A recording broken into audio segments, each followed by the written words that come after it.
Само пред некој ден зборувавме за чудата, а денеска во Светиот апостол, односно во делата апостолски, токму се говори за чудата Господови и за чудата на апостолите. Затоа што кога Господ ја напушти преку вознесението ова наша средина, им остави власт на апостолите да го прават тоа што тој го правеше додека беше жив, односно пред да воскресне.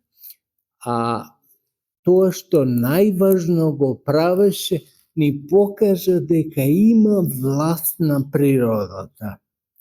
Вели апостолот денешен, преку рацете на апостолите се случува многу знаци и чуда меѓу луѓето и сите беа еднодушни во Соломоновиот трем.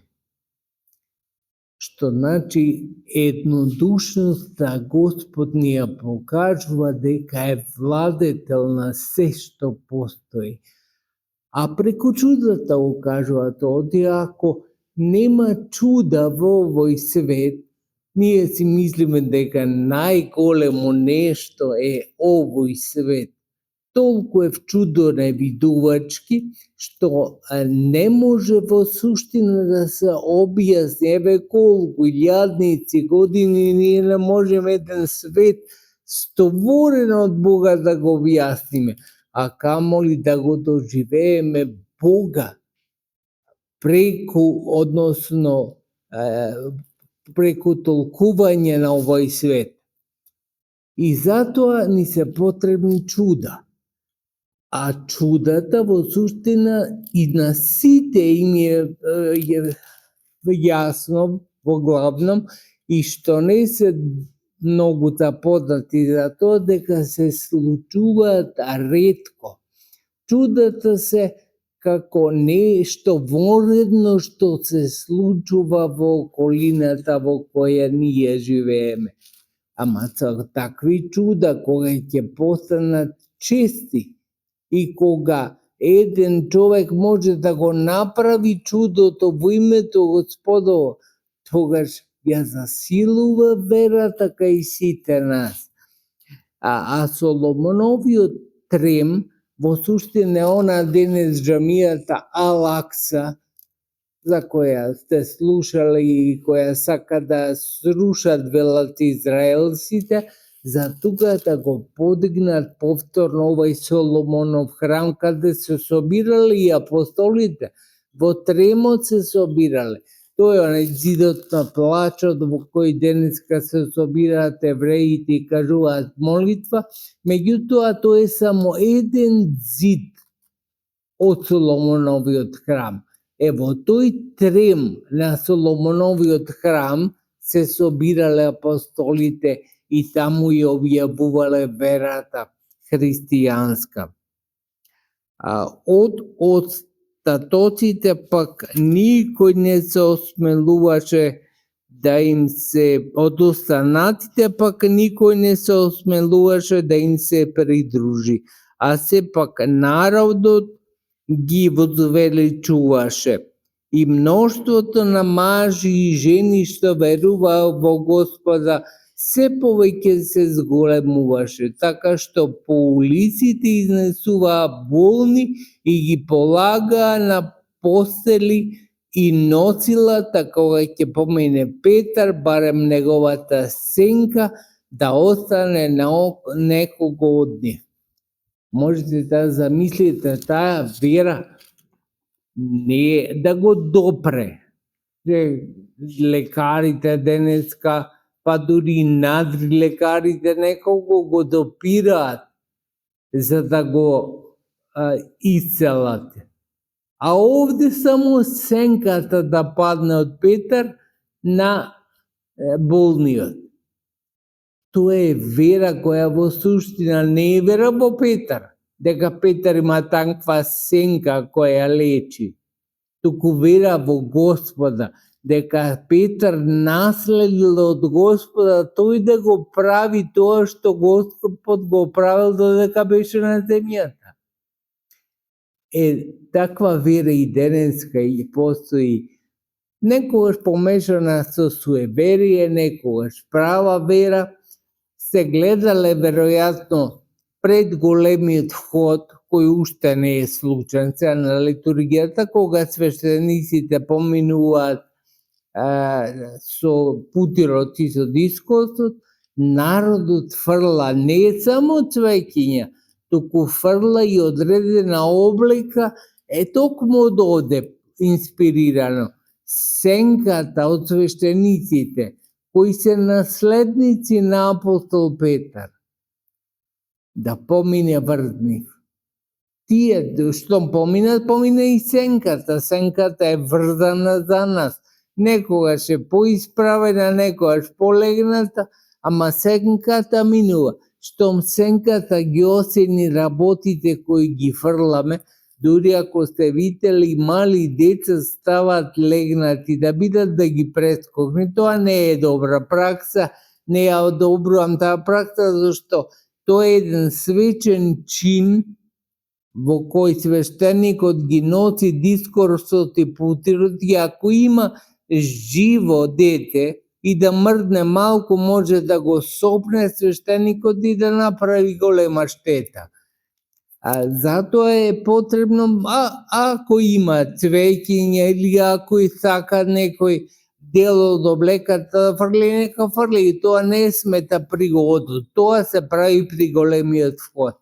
Ама, ова што сакам да го поврзаме, дека ова е основата, дека народот уште од тоа време, 2000 години пред ова наше време, сакал сенката на апостол Петар да падне врз тие работи, врз тие луѓе, и верувале дека ќе се случи чудо после тоа. А во Ерусалим доаѓа и многумина од околните градови, донесувајќи болни и мачени од нечисти духови, и сите беа излечени. Гледате, во тоа време интензивно Господ действува врз црквата за да ја покаже дека таа е света. Сега за нас е отприлика лесно. Ние имаме искуство 2000 години дека тоа се случува, леве го читаме, го повторуваме, си го прераскажуваме. Ама во тоа време, за да се покаже црквата дека е Божја црква, требало да се случуваат чудеса. И тие чудеса се опишани преку апостолите. Апостолите ги правеле тие чудеса.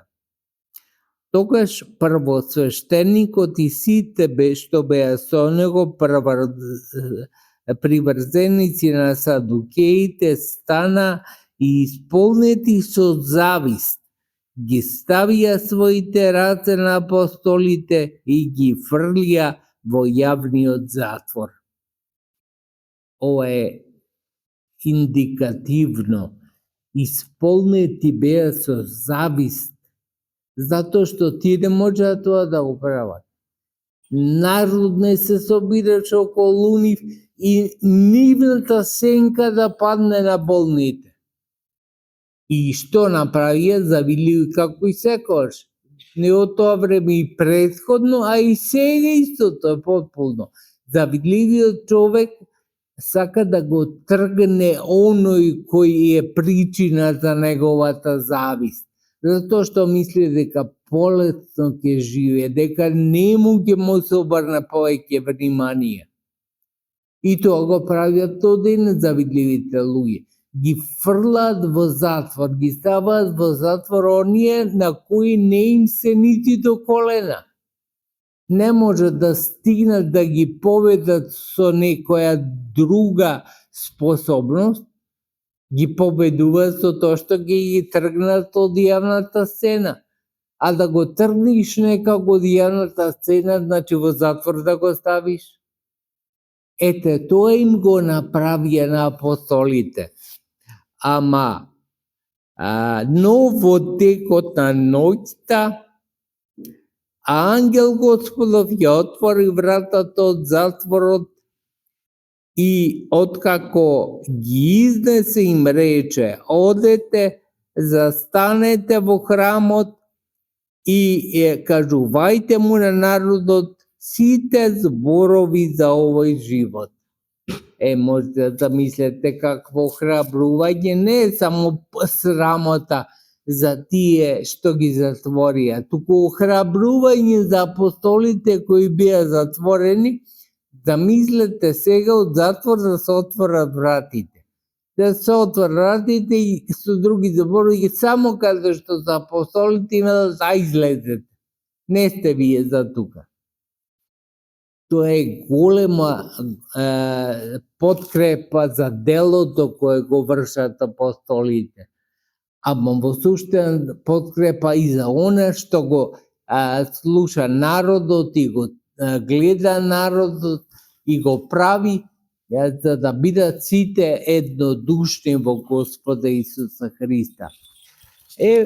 Браќа и сестри, токму во тоа треба да биде верата наша, како што ја јаснавме, ако сакаме да биде првоапостолна вера, да биде вера силна како времето на апостолите. Да се здрави и живи и милоста Господова да биде на вас.